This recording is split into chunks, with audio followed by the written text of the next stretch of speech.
안녕하세요. 디자인박스 모션 그래픽 디자이너 현입니다. 오늘 제가 준비한 강의는 파티큘러 두 번째 강의예요. 첫 번째 강의를 굳이 시청하지 않으셔도 충분히 학습할 수 있는 내용으로 준비를 했고요. 영화나 드라마 같은 데서 보시면 어떤 특정 대상이 소멸할 때 파티클이 되어 사라지는 걸 종종 보실 수가 있죠. 오늘은 그런 내용에 대해서 학습을 할 예정입니다. 구독 꼭 눌러주시고요. 예제 파일이 있으니까 다운로드 받으셔서 사용하셔도 좋을 것 같습니다. 그럼 강의 시작하겠습니다.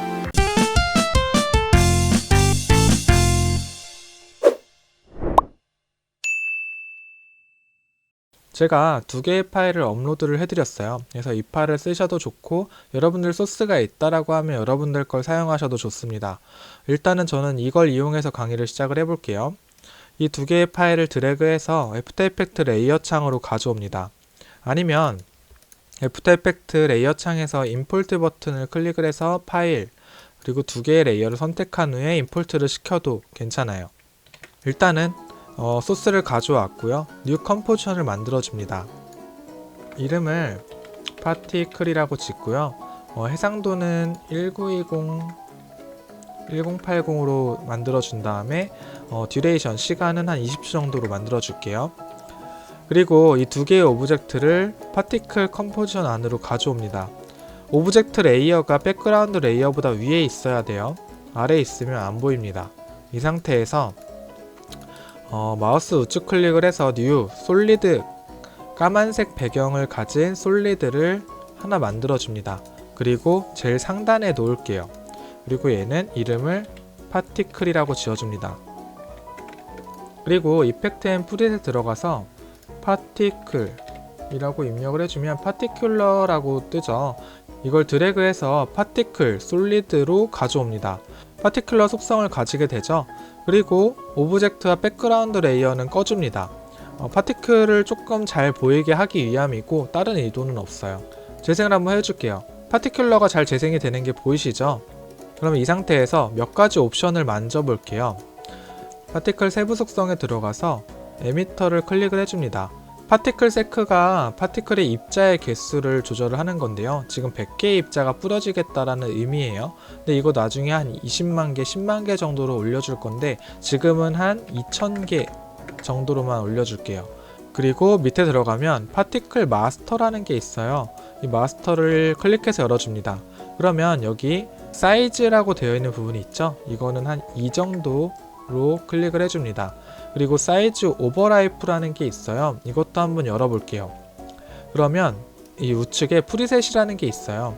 이걸 열어서 두 번째 거를 클릭을 해줄게요. 그러면 파티클 입자가 바뀐 게 보이시죠?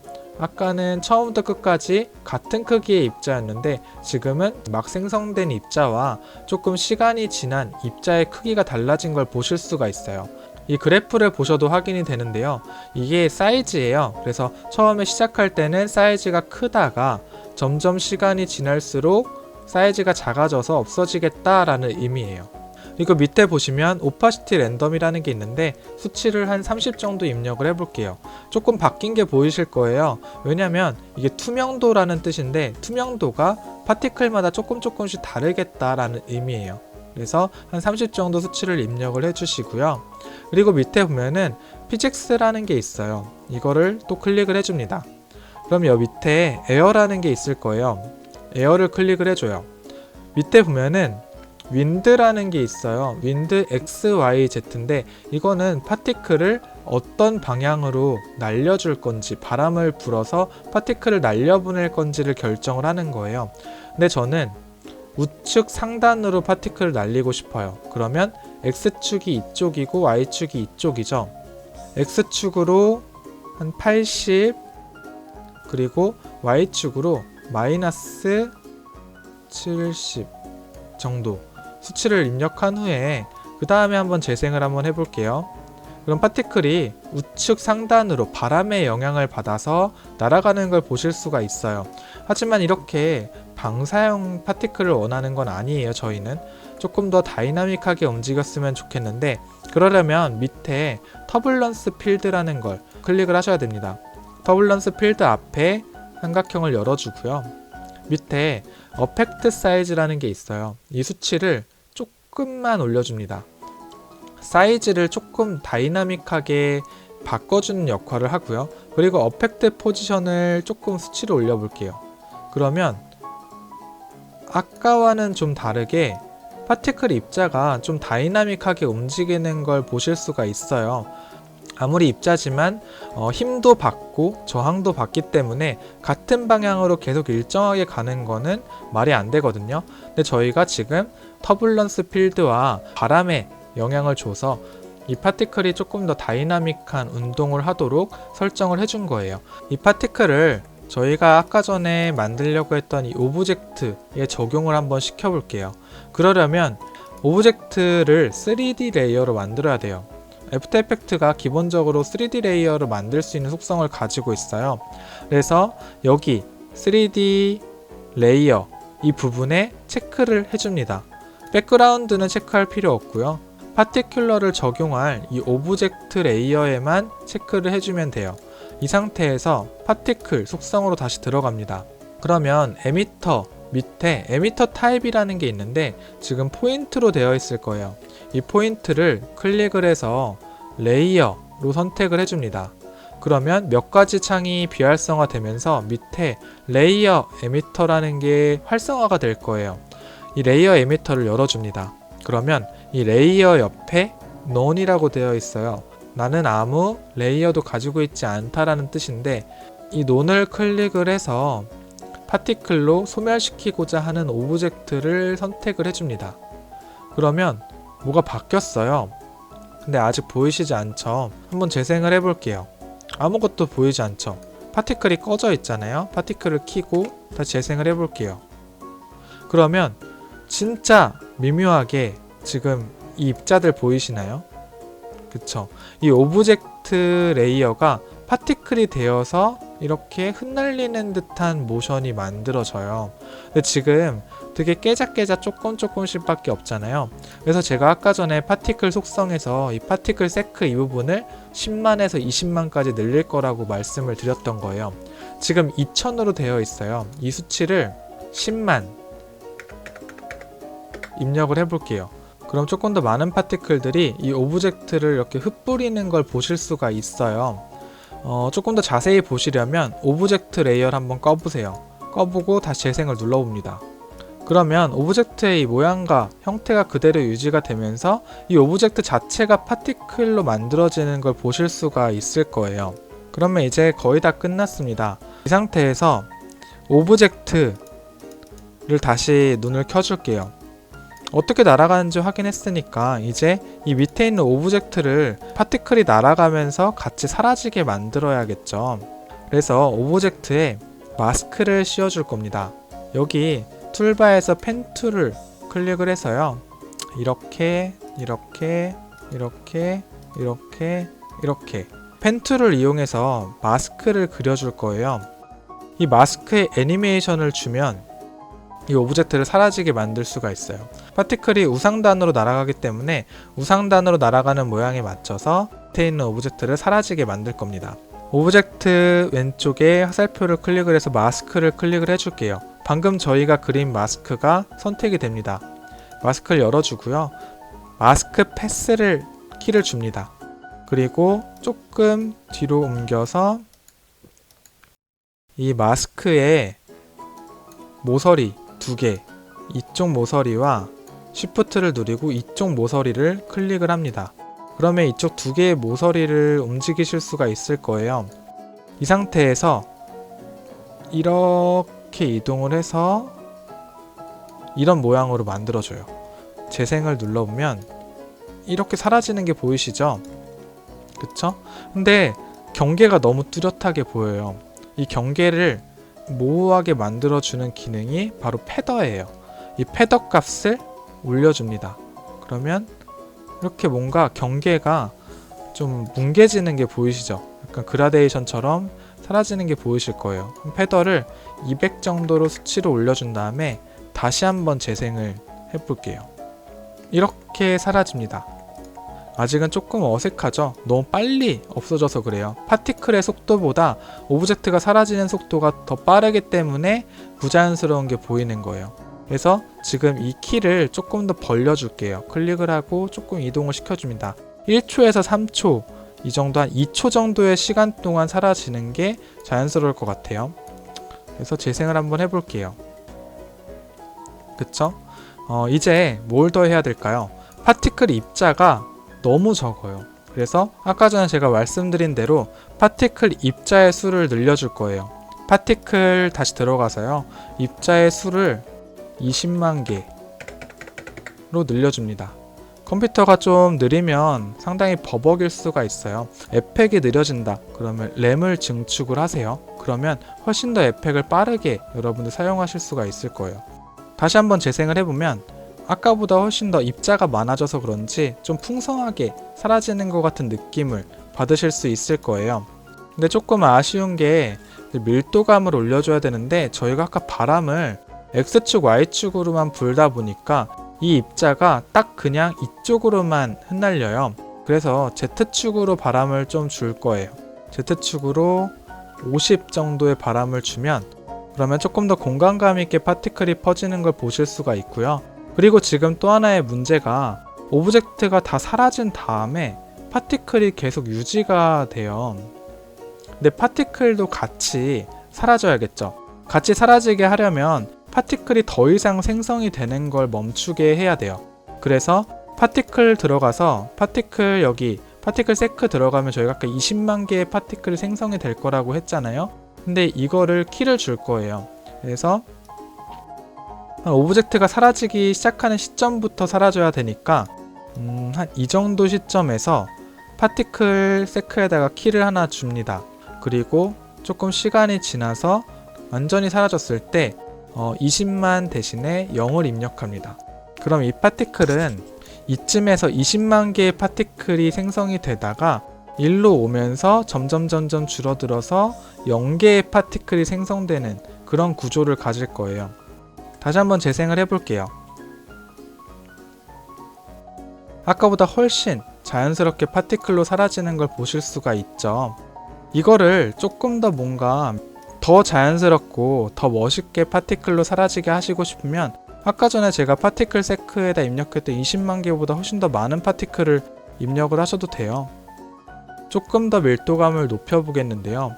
일단은 백그라운드를 제외한 모든 레이어를 컴포지션으로 묶어야 돼요. 근데 지금 메뉴에 있는 레이어가 홀드 되어 있죠. 이 홀드를 체크해서 풀어줍니다. 그리고 레이어 3개를 Shift를 누른 상태에서 선택을 하고 Ctrl Shift C를 눌러서 파티클 컴포지션으로 묶어줄게요. 그리고 위치를 조금 중앙으로 맞춰줍니다. 그리고 Ctrl C, Ctrl V 해서 컴포지션을 복사를 합니다. 그리고 이거를 뒤집어서 아래다 깔아줄게요. 여기 툴바에서 렉탱글 툴, 박스 모양을 선택을 한 후에 이렇게 드래그해서 마스크를 이런 모양으로 만들어 줄게요. 그 다음에 마스크 안에 들어가서 그 아까 전에 패더 값 줬죠. 이 경계를 모호하게 만들어주는 패더 수치를 한 300 정도 입력을 해주고 이 위에 있는 이 그림자 레이어를 투명도를 좀 줄게요. T를 누르면 오파시티 메뉴가 활성화가 되죠. 여기서 한 30 정도 값을 주고요. 그럼 이렇게 아래에 반사되는 듯한 느낌을 주기 때문에 훨씬 더 공간감이 있어 보이죠. 여기서 조금 더 뭔가를 하려면 그림자를 좀 만들어 줘야 되는데 이 큐브 모양이 이렇게 있고 빛이 이쪽에서 오기 때문에 그림자가 이쪽으로 질 거예요. 이거는 그림자를 뭐 딱히 그려야 되는 방법이 정해진 건 아닌데 제가 나름대로 한번 그려볼게요. 나름 미대 출신이어서 이런 그림자는 많이 그려봤어요. 그래서 이렇게 그림자 모양을 만들어 주고요. 그리고 그림자 검은색으로 지정을 해줍니다. 그리고 오파시티를 이용해서 투명도를 좀 주고요. 그림자가 이렇게 처음부터 끝까지 다 선명하면 이상해요. 그래서 경계를 조금 뿌옇게 만들어 줄 건데요. 이쪽은 지금 오브젝트와 가까운 부분이기 때문에 경계가 그래도 어느 정도 날이 서 있는 게 맞아요. 하지만 이 뒤로 갈수록 경계가 흐려질 거예요. 그렇기 때문에 램프 이펙트를 통해서 이 그림자의 그라데이션을 먼저 줄게요. 그라디언트 램프를 그림자에다가 올려줍니다. 그러면 그라디언트 램프가 그림자에 적용이 됐는데 원하는 방향은 아니에요. 여기 그라디언트 램프 창에 들어가서 스타트 오브 램프가 까만색, 그리고 엔드 오브 램프가 흰색으로 되어 있거든요. 이 스타트 오브 램프를 움직이면 지금 위에 어떤 게 스타트 램프인지 알겠죠? 위에 이 점이 움직여요. 이게 이렇게 움직이고, 그리고 엔드 오브 램프가 여기 있는데 여기 있는 게 움직이죠. 그래서 이 점을 그냥 이렇게 잡고서 움직이셔도 되고, 여기서 수치를 이용해서 조절을 하셔도 돼요. 저는 그냥 잡고 움직일게요. 직관적으로. 이쪽이 까맣고 이쪽으로 갈수록 연해지는 그림자예요. 그쵸? 아까보다 조금 더 그림자의 밀도감의 차이가 생겼죠. 그리고 이에다가 블러 값을 적용해서 전체적으로 그림자를 조금 뿌옇게 만들 거예요. 이펙트 앤 프리셋에서 가우시안을 검색을 하면 가우시안 블러라는 게 있어요. 이거를 그림자를 이렇게 가져옵니다. 그러면 여기 이펙트 컨트롤 창에 가우시안 블러가 생겼어요. 여기서 블러니스를 수치를 10 정도 줍니다. 그럼 경계가 살짝 뭉개졌죠. 이 상태에서 한 번만 더 마스크를 씌워줄 거예요.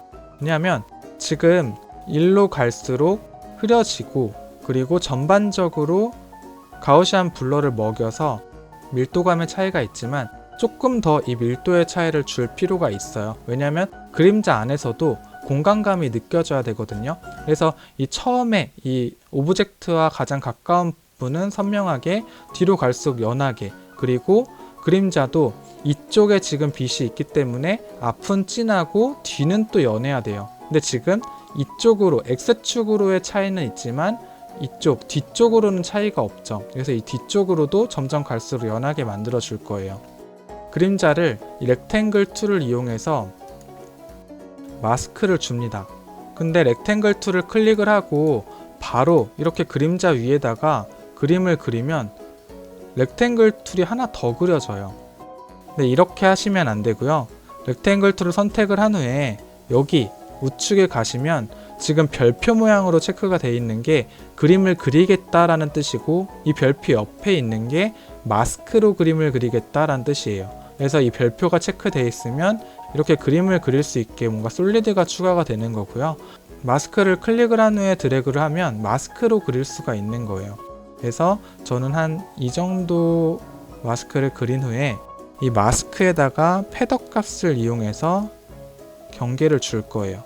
그러면 이 그림자도 이쪽은 진하고 이쪽은 흐리고, 그리고 또 앞쪽은 진하고 뒤쪽은 흐린 그런 그림자가 생성이 될 거예요. 아까보다 훨씬 보기 나아졌죠? 이 그림자를 오파시티를 한 50 정도 줘서 조금 더 연하게 만들어주고, 그리고 모드를 멀티플라이로 바꿔줄 거예요. 멀티플라이로 바꿔주면 여기 배경이랑 자연스럽게 합성이 되면서 조금 더 그림자가 자연스러워집니다. 네, 이렇게 합성을 해주니까 그래도 그림자가 조금 있어 보이게 형성이 되는 걸 보실 수가 있어요. 위치는 여러분들이 맞는 것 같은 곳에다가 바꿔주시고요. 이제 마지막으로 오브젝트가 재생이 되면은 소멸이 될 거예요.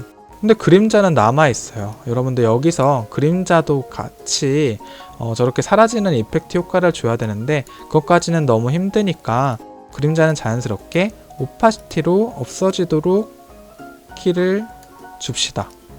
이렇게요. 여기서 50%, 여기서 0%.